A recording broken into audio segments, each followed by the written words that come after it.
வணக்கம். நான் உங்கள் அன்பான சயின்டிஃபிக் வேதிக் அஸ்ட்ராலஜர் அஸ்ட்ரோரண்டி பேசுகிறேன். நல்லது நினைப்போம், நல்லதே நடக்கும்.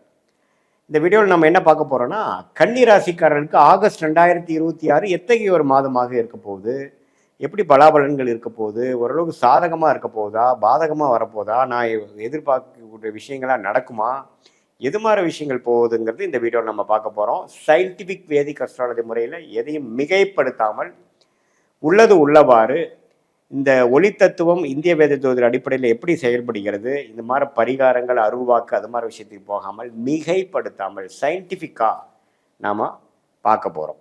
சரி, இப்போ பாருங்க, கன்னிராசிக்கு எப்படி இருக்குது கிரகமைப்பு. குரு பார்த்தீங்கன்னா 11ஆம் இடத்துல வருவது டாப். ரொம்ப நல்ல ஒரு விஷயம். ஏன்னா 11ங்கிற லாபஸ்தானத்துக்கு உச்ச குரு வருவது 12 வருஷத்துக்கு ஒரு தடவை தான் கன்னிராசிக்கு வராரு, அது வந்திருக்கு. அதே மாதிரி சனி 7ஆம் இடத்துலேருந்து ராசியை பார்க்கறது, நிறையா வேலைகள், நிறையா தொடர்புகள், நிறையா முயற்சிகள்ங்கிறது போய்கொண்டே இருக்கக்கூடிய அமைப்புகள் இருக்குது.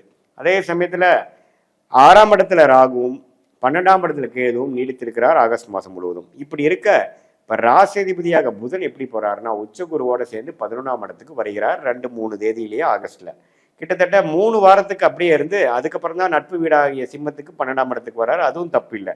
ஸோ மாதம் முழுவதுமே பார்த்தீங்கன்னா ஓரளவுக்கு நல்ல பொசிஷனில் ராசி அதிபதியாகிய கன்னி ராசி அதிபதி இருக்கிறனால, புதன் இருக்கிறனால நல்ல சுப விஷயங்கள் இதுவரை 6-7 மாதமாக முயற்சி பண்ணதுக்கு கொஞ்சம் பெனிஃபிட் அடைகிறது, ஒரு குளிர் காயிறது, கொஞ்சம் அறுவடை செய்கிறது, ஒரு சுப விஷயங்கள், ஒரு வீடு புண்ணியாச்சனை, ஏதோ ஒரு விஷயம் நம்ம வாங்குகிறோம், செய்கிறோம், வீட்டுக்கு நல்லது பண்ணுறோம், குடும்பத்துக்கு சில நல்லது நடந்தது, ஒரு சொத்து வாங்குகிறோம், வீட்டில் ஒரு சுப விஷயங்கள் நடந்தது, ஒரு வசதிப்படுத்திக்கிட்டோம், ஒரு பொருள் வாங்குகிறோம், அல்லது நீங்கள் எதிர்பார்த்த ஒரு விஷயங்கள் நடந்து எல்லாத்துக்குமே ஒரு ப்ளசன்ட் சர்ப்ரைஸ் கொடுக்குது. அப்படிங்கிற மாதிரி ஒரு நல்ல அமைப்புகளை கொடுக்கக்கூடிய அமைப்பு புதன் ராசி அதிபதி அப்படி இருக்கிறது கண்டிப்பாக வருதுங்க. ஏன்னா இது ஒரு அபூர்வமான விஷயம். ஆனால் குருவும் புதனும் 11ஆம் இடத்துல அது உச்ச குருவோடு சேர்ந்துருக்கிறது ஒரு அரிதான ஒரு டைமு. அது ஒரு 20-25 நாள் இருக்குது, அதை நீங்கள் யூஸ் பண்ணிக்கணும்.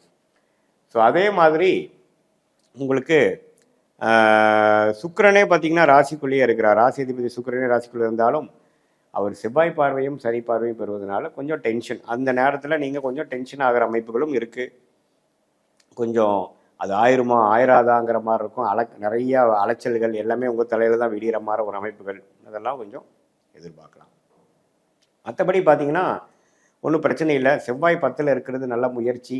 நீங்கள் என்ன நினைக்கிறீங்களோ அதில் தீர்க்கமாக செய்யக்கூடிய ஒரு அமைப்பு. நல்லா காலையிலேருந்து என்னென்னா எந்த ஒரு விஷயமும் பிரச்சனைகள் வர வர நீங்கள் அதை எதிர்கொண்டு அதை நீங்கள் ஃபேஸ் பண்ணி போராட்டங்களே நிறைந்ததாக இருந்தாலும் போராடிக்கொண்டே இருக்கக்கூடிய ஒரு அமைப்பு. அதில் வெற்றியும் பார்க்கக்கூடிய அமைப்பு இருக்குங்க. சூரியனும் 11ஆம் இடத்துல இருக்கிறார், அப்புறம் 12ஆம் இடத்துக்கு வரார். எல்லாமே ஓரளவுக்கு லாபங்களும் ஒரு சந்தோஷமும் பெறக்கூடிய ஒரு அற்புதமான ஒரு காலகட்டமாக தான் நமக்கு இப்போ கண்டிப்பாக கன்னி ராசிக்காரர்களுக்கு வருகிறது. ஸோ ஓரளவுக்கு பார்த்தீங்கன்னா எல்லா கிரகமும் ஓரளவுக்கு நல்ல அமைப்புகள் இருக்கிறனால ஒரு நல்ல விஷயமா நீங்கள் எதிர்பார்க்கலாம். நம்ம கஷ்டப்பட வேண்டிய அவசியம் இல்லை. அதனால் பார்த்தீங்கன்னா இந்த மாதிரி நேரத்தில் சில விஷயங்கள் நீங்கள் சாதிச்சுக்கணும்.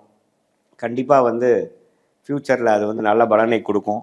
படிக்கிற ஐடி துறையில் இருக்கிறவங்க, ஆர்டிஃபிஷியல் இன்டெலிஜென்ஸுங்க புதுசாக வரக்கூடிய அமைப்பு, எலக்ட்ரானிக்கு, இது எல்லாத்துலேயுமே புதிய யுக்திகள் வரக்கூடிய லேட்டஸ்ட் டெக்னாலஜி வரக்கூடியவங்களுக்கு நல்ல ஒரு முன்னேற்றம், நல்ல ஒரு வாய்ப்பு, நல்ல ஒரு வேலை வாய்ப்பு, நல்ல ஒரு முன்னேற்றம். ஆல்ரெடி அது இருக்கிறவங்களுக்கு நல்ல ஒரு ப்ரொமோஷன், அது மாதிரி விஷயங்கள் கிடைக்குதுங்க. அதே மாதிரி அக்கௌண்ட்டு ஆடிட்டிங் லைனில் இருக்கிறவங்களுக்கு நல்ல ஒரு அமைப்பு கிடைக்குது.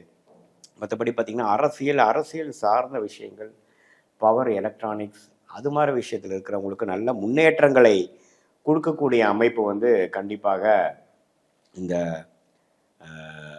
அமைப்பு ஆகஸ்ட் மாதம் 2026 தவறே இல்லாமல் இருக்குது. இந்த வாய்ப்பை கொஞ்சம் கரெக்டாக யூஸ் பண்ணிக்கணும்.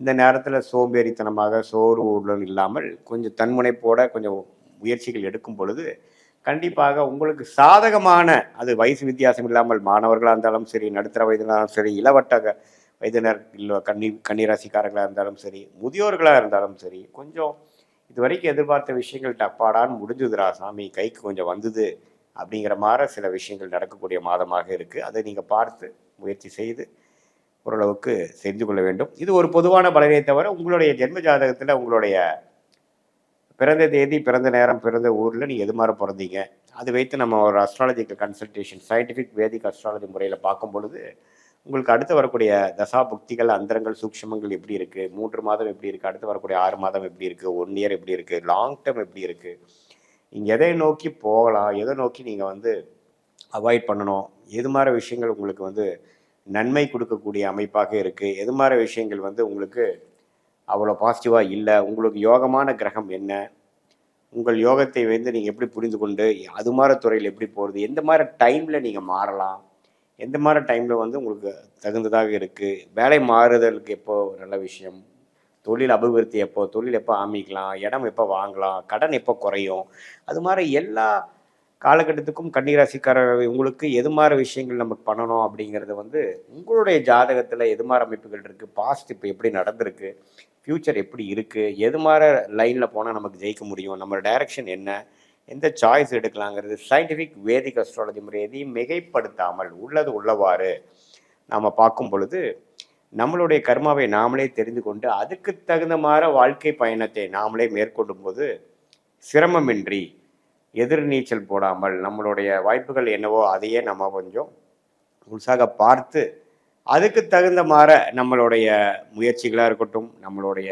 சாய்ஸஸாக இருக்கட்டும், எல்லா விஷயமும் பார்த்திங்கன்னா அதுக்கு தகுந்த மாதிரி நம்மளுடைய ஜாதகம் என்ன சொல்லுது, நம்ம டைம் என்ன சொல்லுது, அதுக்கு தகுந்த மாதிரி ஒரு முடிவுகளையும் அந்த நேரம் தான் முக்கியம். இப்போ பார்த்திங்கன்னா எல்லா நேரத்துலையும் ஒரே மாதிரி இருக்கிறது இல்லை, நமக்கு சில டைம்ஸ் சாதகமான நேரங்கள் இருக்குது, சாதகமற்ற நேரங்கள் இருக்குது. ஸோ அந்த மாதிரி விஷயத்தையே நம்ம வந்து ஓரளவுக்கு என்னங்கிறது பார்த்து அதுக்கு பிரகாரம் நம்ம போகும்பொழுது வாழ்க்கையில் எளிதில் ஜெயிக்கலாம். தேவையில்லாமல் நமக்கு வந்து ஒரு யோகமான தொழிலை விட்டுட்டு தேவையில்லாத ஒரு வேலையை பண்ணும் பொழுது அதில் பெரிய என்னதான் முயற்சிகள் போட்டாலும் பார்த்திங்கன்னா பெரிய லாபங்கள் வராது. ஸோ நமக்கு எந்த கிரகம் நமக்கு நல்லா இருக்குது அப்படிங்கிறத தெரிஞ்சுக்கணும்.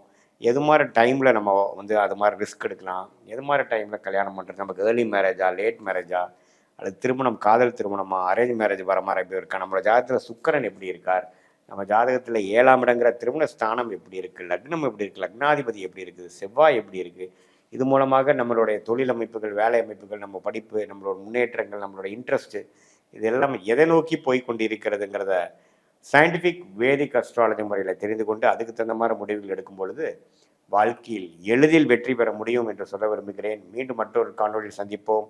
நன்றி, வணக்கம்.